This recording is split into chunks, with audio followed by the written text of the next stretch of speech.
All right, we continue to gauge reaction to this battle between the DA and Patricia de Lille. I think we've got Gareth van Onselen back on the line for you. He is the former DA Communications Director. Gareth, so Patricia de Lille responding to this decision by the DA this morning. She says she will not succumb to the bullying she's been experiencing within the party. Is this what has been happening? It's been a vendetta against de Lille, as she says? No, I don't think it's bullying. I think both sides have basically dug themselves into their respective trenches and used every means at their disposal to emerge victorious. And the DA saw an opening, what it thinks is a legitimate opening, and has pounced on it. What do you think, Gareth? Is this a legitimate opening?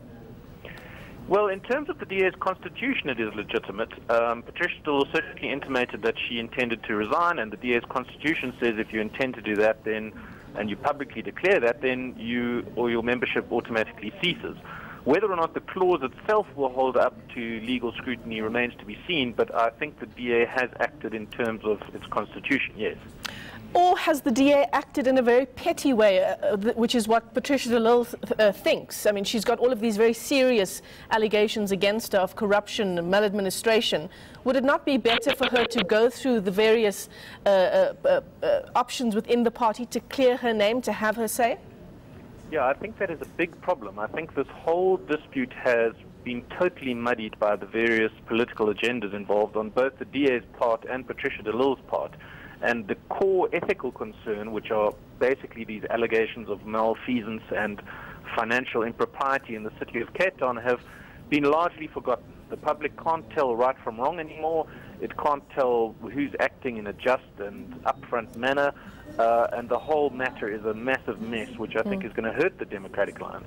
Yeah, well, that's my next question to you. We are in an election year. There's been this toing and froing with he said, she said. Who knows what voters are thinking in Cape Town? Well, you know, one thing for sure about voters is they hate this kind of mud fight for that very reason, because they cannot tell, the layperson can't tell, the issue's too complex as to who is right and who is wrong on any particular issue, and they regard the whole thing as politicians being, slinging mud and being uncomely, and it drives up voter apathy, and that's going to be the DA's problem in the Western Cape. So, Gareth, talk to us about the DA and the optics of the party at the moment. This issue around Patricia de Lille, we're seeing Mmusi Maimane being taken to task by some within his party around his comments on white privilege and black poverty. Is the party sort of painting itself into a corner without any real provocation? It's just doing it on its own.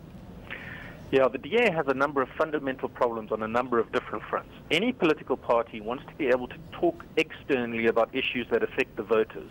And the common thread that runs through almost every problem the DA has faced since Helen Zille's tweets is that it is massively internally focused on its own problems, on internal debates, on its own nature, on its own principles, on its own representatives.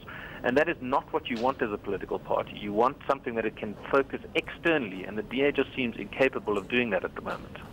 So you were the communications director previously for the DA. If you were taken on in that position again now, how would you help the party come out of this quagmire it's facing with now? Well, communications is actually very limited in that role, because your job is really to just relay the message from the political leadership.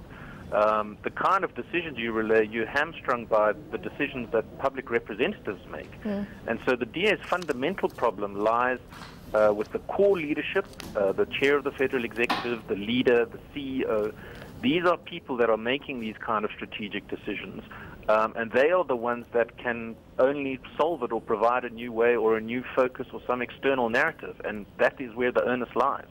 All right, well, thanks very much for your insight. That was former DA Communications Director Gareth van Onselen, just giving us some insights around the debacle around Patricia de Lille and her future as it's been unfolding on the lead all throughout the morning.